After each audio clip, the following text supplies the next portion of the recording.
Baik, Assalamualaikum. Assalamualaikum warahmatullahi wabarakatuh. Hari ini kita akan belajar tentang majas personifikasi, hiperbola, dan pararima dalam menulis puisi. Teman-teman tentu saja ketika kita menulis puisi, kita mau tidak mau menggunakan gaya bahasa. Salah satu dari banyak gaya bahasa tersebut yakni personifikasi. Untuk personifikasi ini secara konsep adalah gaya bahasa yang membuat benda-benda mati seolah memiliki unsur-unsur yang layaknya manusia. Sehingga dia seolah-olah ya seperti manusia itu sendiri.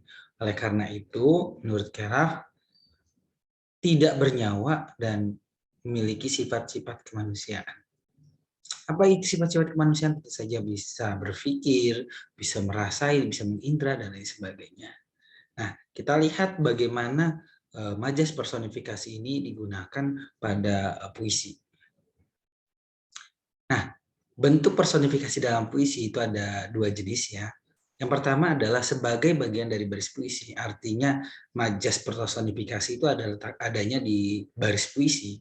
Kemudian yang kedua adalah sebagai bagian utuh sebuah puisi. Jadi secara keseluruhan bangunan puisi itu adalah menggunakan majas personifikasi ini. Kita lihat kedua contoh tersebut ya.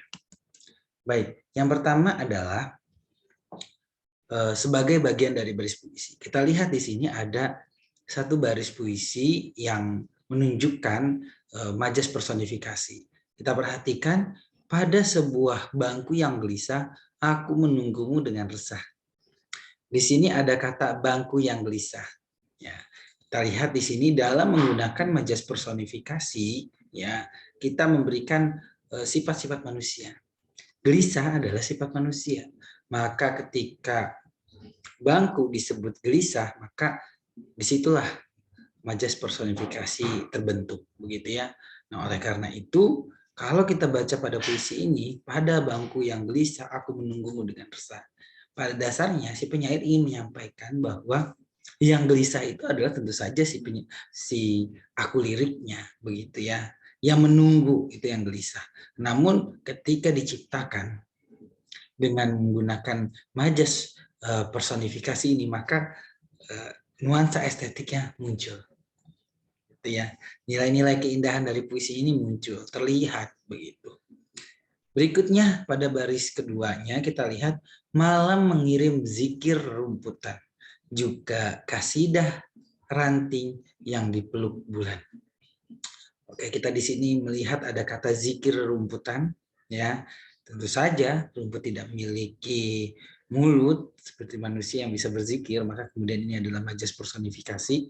Lalu kemudian yang kedua ada kasidah ranting. Tentu saja ranting tidak bisa berkasidah. Lalu kemudian dipeluk bulan, seolah bulan memiliki tangan untuk memeluk begitu. Nah, dari sini kita melihat bahwa penggunaan majas personifikasi dalam baris puisi itu bisa memunculkan efek keindahan. Nah, makanya kemudian silahkan kalian nanti eksplorasi majas personifikasi ini pada puisi-puisi kalian, gitu ya. Selanjutnya adalah pada contoh-contoh puisi yang lain, kita lihat di sini ada di Yogya aku lelap tertidur. Kita lihat di sini aku lirik lelap tertidur. Kemudian yang mendengkur siapa? Angin di sisiku mendengkur. Ya, berarti angin di sisi mendengkur. Kita lihat di sini tentu saja angin tidak akan mendengkur ya teman-teman. Tapi justru di sini adalah hal yang membuat puisi ini menjadi indah. Seluruh kota pun bagai dalam kubur, pohon-pohon semua mengantuk.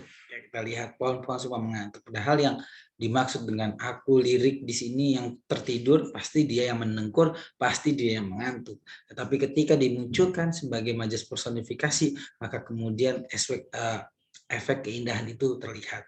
Nah, ini pada puisi Antara Tiga Kota MH Ainun Najib. Pada puisi di sebelahnya kita lihat ada puisi Sapardi Djoko Damono dalam puisinya di sebuah halte bis. Hujan tengah malam membimbingmu. Kita lihat, perhatikan ada kata hujan di situ Siapa yang membimbing? Hujan.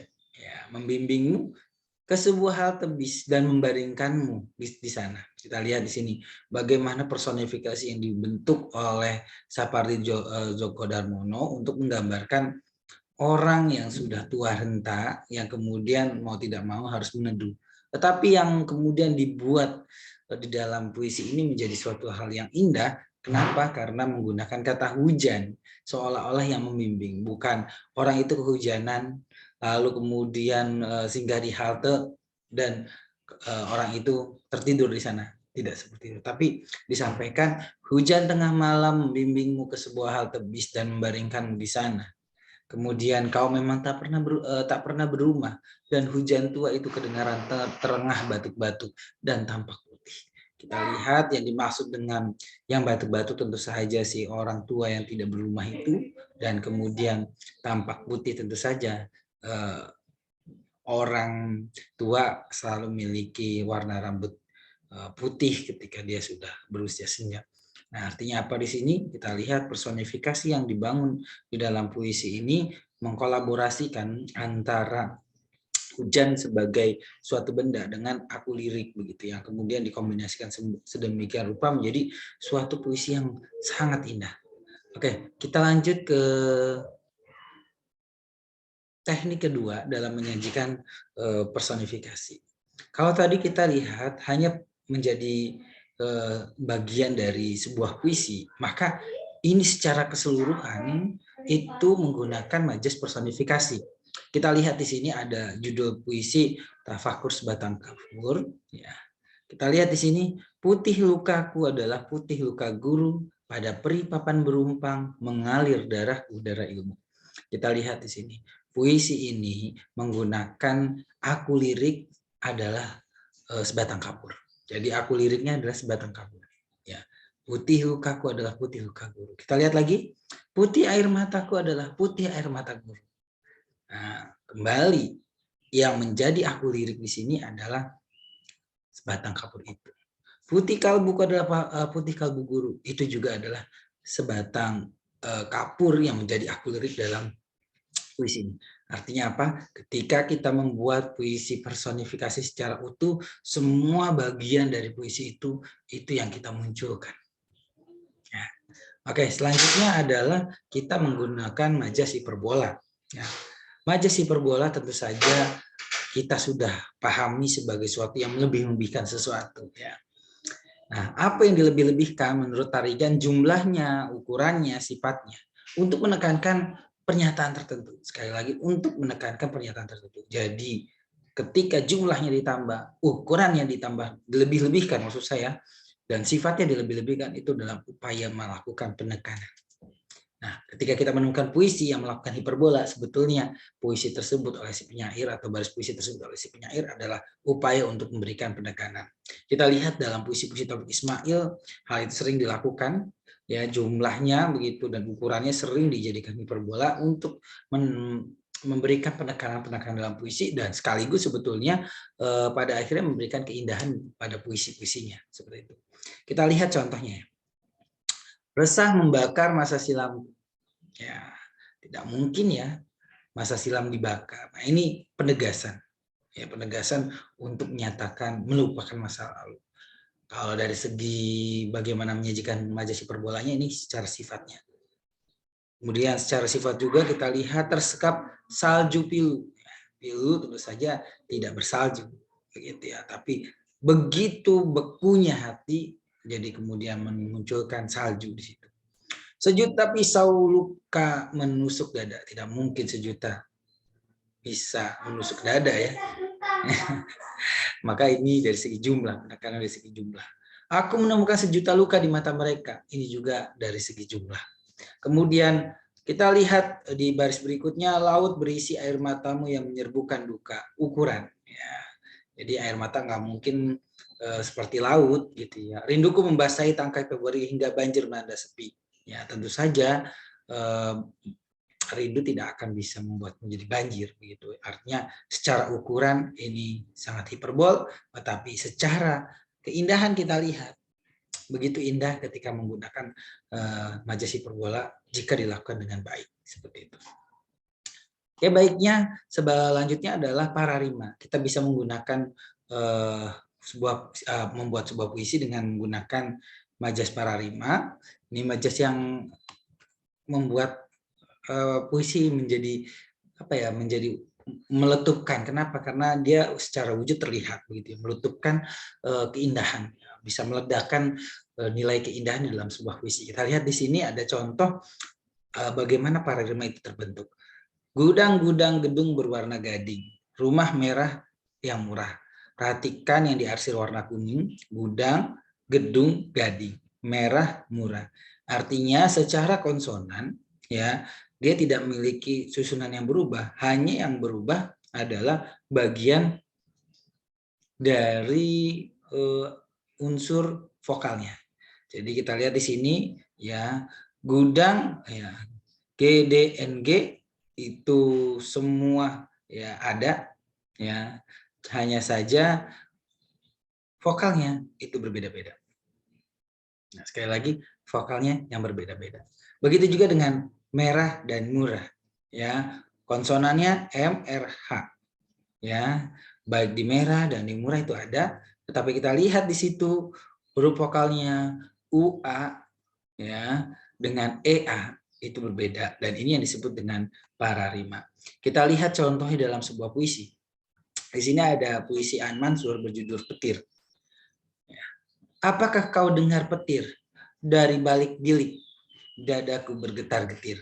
Oke, kita lihat di sini ada kata balik bilik, ya. BLK, BLK, dua-duanya BLK, tapi vokalnya sekali lagi itu berbeda. Yang satu AI, yang satunya lagi II. Begitu juga dengan getar-getir. Ketika kita baca ini secara keseluruhan, itu akan meletupkan nilai-nilai keindahan yang luar biasa. Ya. Berikutnya ada Matale, ya, Hasta Indriana. Selamat sore, Matai. Bukit yang pernah lelah oleh deru letusan, lurah yang tak leleh oleh dera matahari. Oke, kita lihat di sini ada lelah, leleh, deru, dan dera. Jadi secara penyajian tidak selalu seperti ini ya. Sebelah-sebelahan bisa dalam bentuk begini. Nah, lelah, leleh, deru, dera. Jadi tinggal bagaimana kita mengkreasikan majas pararima dalam puisi kita. Baik, itu saja materi kita pada hari ini. Silahkan setelah ini kalian membuat puisi lirik. Ya, kita ketahui puisi lirik adalah puisi dalam bentuk pembaitan, ya. Tidak ada hubungan yang naratif antara satu bait dengan bait yang lainnya. Jadi yang menghubungkannya adalah gagasan pokoknya saja. Jadi kalian silahkan membuat majas, membuat puisi lirik, ya, minimal 2 bait yang di dalamnya sudah ada majas personifikasi, hiperbola, dan pararima. Itu yang wajib. Tapi sisanya perumpamaan, kiasan, boleh kalian masukkan pula dalam puisi kalian. Lebih bagus ya tentu saja lebih banyak puisi kalian, tidak hanya 2 bait, tetapi minimal adalah 2 bait.